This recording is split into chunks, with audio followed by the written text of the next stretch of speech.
Hiob tinkron. Na Hiob Jesu say, Ampara, minim se etisa. Na odasani betini Onyankopɔn nim sen. Se opese onu no yiyi ano a, ontumi mua no apem mu biako. Akoma mu nyansafo ani tumi mu hodemfo no. Hwan na wasene ne kwan woni so na asini yi. Otutu mepo mpatuo mu. Obutu no na bufuo mu. Owoso asase firi na trae. Na ne nyina so popo. Ohye owia na empue na ososo ensoroma no. Ononko na otre osuru mu. Na wotietia po asorochen so. Oyo ensoroma son. Yenwirente ni akokɔ baatan ne ma ni anafo fam mpiachire. Oyo ade akese a eni hwehwemu ni awanwade a ontumi nkan. Hwɛ oname ho nsomi hu no osene nsomi hu no. Hwɛ ohwimkɔ hwan na obesan no hwan na obeka kire no sɛ ɛdeɛ na woreyoi.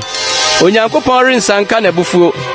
Rahab aboafo bre won ho ase wonase na kantom sɛ me na mebua no anase mehwehwɛ me nsɛm na mene no ayiye ɔno na sɛ metene mpa meremua no mekoto no sɛ metemufo sɛ mefrɛ na ɔgye me so a merenyi me ni sɛ wayɛ aso ama me ne ɔno a wɔde ehum pusa me na ɔma mekro dɔ so kwa no ɔma me nya homyɛ na ɔde awerɛhɔ hyɛ me matɔ se wodi no hodenfo tumi so a anka minie na se atemuo nso a anka hwan na obehia me se metini mpo a anka manu bebu me fo na medi mu mpo a obema machia medi mu de nanso memu me ho me nkwa afono me ni nyina ye befua enti na me se de odi mu ne obonefo nyina na wo se won se imprekum obi mpofiri mu a osresre wana wodi bem amane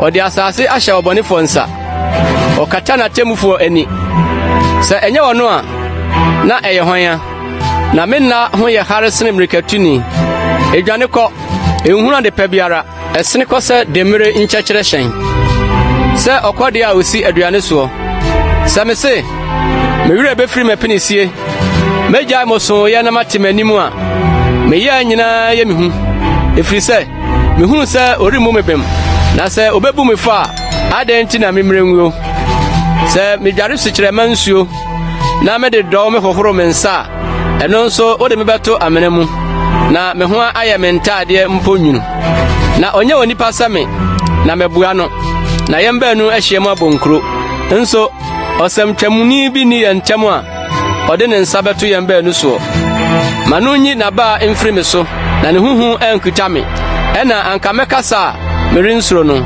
efiri sɛ enye sɛ metie no